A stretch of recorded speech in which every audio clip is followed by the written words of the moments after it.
NaMo Narayan friends, I hope आप सब बढ़िया से होंगे। चलिए बनाते हैं बथुए का नाश्ता।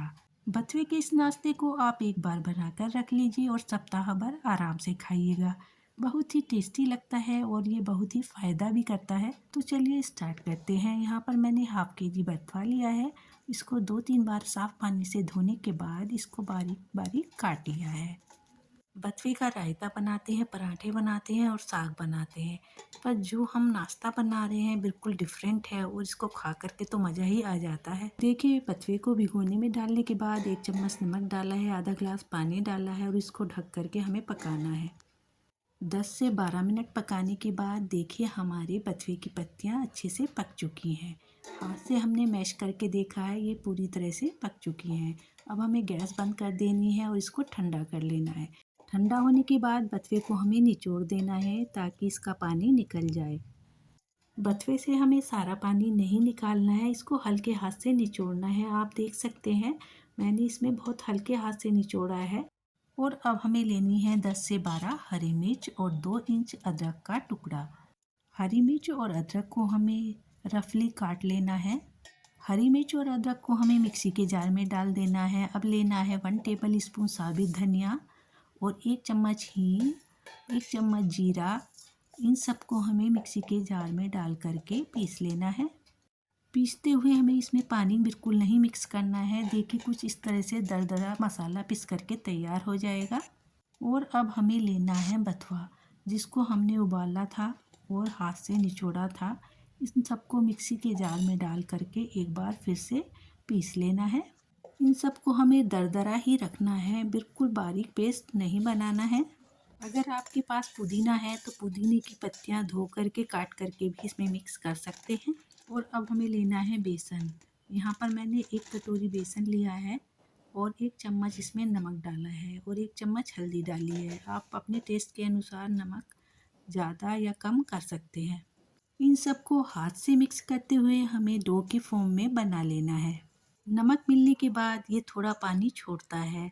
अब हमें लेना है सूजी। यहाँ पर मैंने 1 टेबल स्पून सूजी ली है और इसको भी इसमें मिक्स कर दिया है। अगर आपको लगता है कि आपके बैटर का डो नहीं बन पा रहा है तो आप इसमें थोड़ी सूजी और मिक्स कर सकते हैं। और अब हमें हाथ पर तेल लगा करके इस डो को सेट कर लेना है। बेसन और बथुए का जब हम डो बनाते हैं तो ये हाथ से बहुत ज़्यादा चिपकता है, इसलिए मैंने चाकू की बैक साइड से इसको खुरच करके हाथ से निकाल दिया है।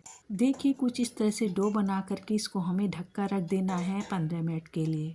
चलिए जब तक हमारा डो सेट होता है तब तक हम दूसरे तरह का नाश्ता बनाते हैं। इसके लिए मैंने एक पैन लिया है, इसमें 1 कटोरी पानी डाला है, 1 टेबल स्पून मैंने सरसों का तेल डाला है, कुटी हुई मिर्च 1 चम्मच डाली है।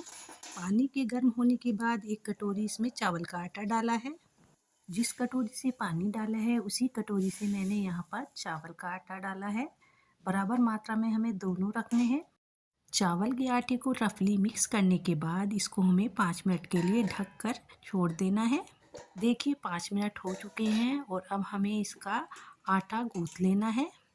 अगर आटा ज़्यादा गर्म है तो इसे थोड़ा ठंडा करके गूँथिएगा, पर बिल्कुल ठंडा नहीं करना है। ये आटा थोड़ा सॉफ्ट लग रहा है, इसमें मैंने 1 मुट्ठी आटा और मिक्स कर दिया है।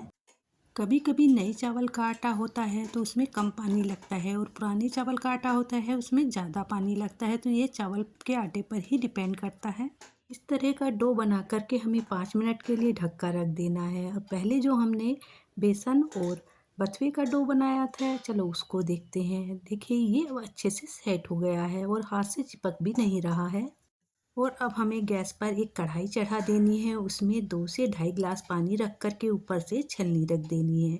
बथुए वाले डो के अब हमें रोल बना लेने हैं। देखिए कुछ इस तरह से हमें रोल बनाने हैं। रोल बनाने के लिए पहले हमें थोड़ा सा डो लेना है और हाथ पर तेल लगा करके कुछ इस तरह से बना लेने हैं। छलनी पर यहाँ मैंने तेल लगा दिया है और कढ़ाई में स्टीम बननी शुरू हो गई है। तब हमें इन रोल को छलनी पर रख देना है और प्लेट या किसी थाली से इन रोल्स को ढक देना है और इन रोल्स को हमें 15 से 20 मिनट पकने देना है। चलिए जब तक हमारे रोल्स स्टीम होते हैं तब तक हम चावल के आटे का नाश्ता बना लेते हैं। इसके लिए चावल के आटे को हमने सेट कर लिया है और इसके हमने पेड़े बना लिए हैं। कुछ बड़ी बड़ी सी लोइयाँ बनाई हैं। इन लोइयों को हमने हाथ से बड़ा कर लिया है, जिस तरह पराठे को हम करते हैं। और फिर इसमें हमने पलोथन लगाने के बाद इसको बेल लिया है। थोड़े बड़े साइज़ की रोटियां बनाई हैं और थोड़ी मोटी बनाई हैं। और अब मैं इस रोटी से छोटे छोटे सर्कल काट रही हूँ। सर्कल काटने के लिए मैंने यहाँ पर एक ढक्कन लिया है। आप चाहें तो छोटी कटोरी ले सकते हैं। और अब हमें इस सर्कल को साइड में रख लेना है और बचे हुए पार्ट को बेल करके फिर से सर्कल में काट लेना है। हमने जो बथुए और बेसन की रोल बनाए थे उसमें से कुछ डो बचा लिया था और वो इनके अंदर भर दिया है और इनको बीच में से फोल्ड कर दिया है। देखिए 15 मिनट हो चुके हैं और ये हमारे रोल्स स्टीम में अच्छे से पक चुके हैं। इसको चाकू डाल करके देखा है तो ये पक चुके हैं, ये बिल्कुल चिपक नहीं रहे हैं। इनको हम प्लेट में निकाल लेते हैं। अभी ये गर्म है, जब ये पूरी तरह से ठंडे हो जाएंगे तब हम इनकी कटिंग करेंगे। देखिए इस तरह का नाश्ता भी बन चुका है। इसको हम थोड़ा डिफरेंट तरीके से भी बना सकते हैं।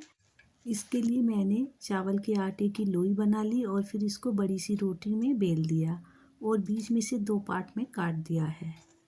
और फिर जो बथुए वाला हमारा डो था उसको हमने लेकर के रोल बना लिया है और इस रोल को बीच में रख करके इसको फोल्ड कर दिया है। कुछ इस तरह से हमें इसे फोल्ड कर देना है। इसको आप अपनी इच्छा अनुसार किसी और शेप में भी बना सकते हैं।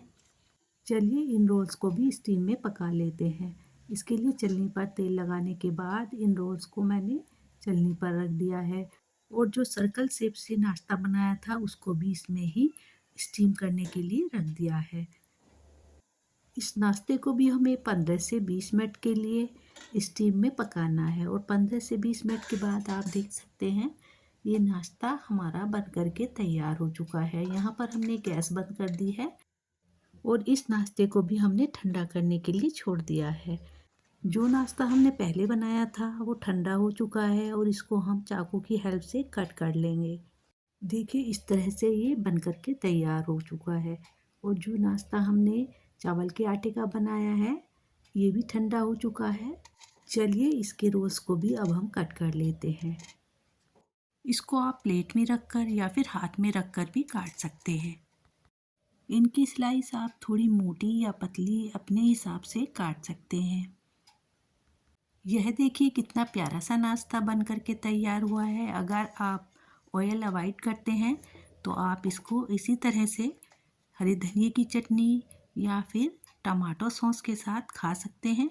अगर आप इस नाश्ते को कुरकुरा तीखा बनाना चाहते हैं तो एक कढ़ाई में 1 चमचा तेल डाल दीजिए और उसमें राई और करी पत्ता डाल करके चटकने तक चलाइए और उसमें इस नाश्ते को डाल करके मीडियम फ्लेम पर थोड़ी देर के लिए चलाते हुए पकाइएगा। 4 से 5 मिनट तक आपको इसको मीडियम फ्लेम पर चलाते रहना है और गोल्डन कलर आने के बाद इसमें 1 चम्मच काली मिर्च पाउडर डालना है, 1 चम्मच अमचूर पाउडर डालना है, 1 चम्मच इसमें लाल कुटी मिर्च डालनी है। इनको आप कम या ज़्यादा कर सकते हैं टेस्ट के अकॉर्डिंग। और अब देखिए ये हमारा तीखा कुरकुरा नाश्ता बन कर के तैयार हो चुका है। इसको चाय के साथ एंजॉय कर सकते हैं और इसको सप्ताह भर तक बना करके फ्रिज में रख दीजिए और जब आपका मन करे इसको फ्राई करके सैलो फ्राई करके खा सकते हैं। इसी तरह से हमने दूसरे वाले नाश्ते को भी तेल में जीरा, लाल मिर्च और हींग डाल करके सैलो फ्राई कर लिया है। ये भी हमारा कुरकुरा नाश्ता बन चुका है। इसको भी आप सिंपल भी खा सकते हैं और इस तरह फ्राई करके भी खा सकते हैं। सर्दियों में बहुत अच्छा बथुआ आ रहा है तो इस नाश्ते को एक बार ज़रूर ट्राई कीजिएगा। ये बहुत ही टेस्टी और बहुत ही हेल्दी नाश्ता होता है। सबसे अच्छी बात है कि आप इसको बिना तेल में फ्राई करे खा सकते हैं और बच्चों को इसको सैलो फ्राई करके दे सकते हैं। फ्रेंड्स ये बहुत ही हेल्दी और टेस्टी रेसिपी है, एक बार इसको ज़रूर ट्राई कीजिएगा। अगर रेसिपी पसंद आ रही है तो आप एक लाइक ज़रूर कीजिएगा। मिलते हैं नेक्स्ट वीडियो में, तब तक के लिए बाय एंड टेक केयर।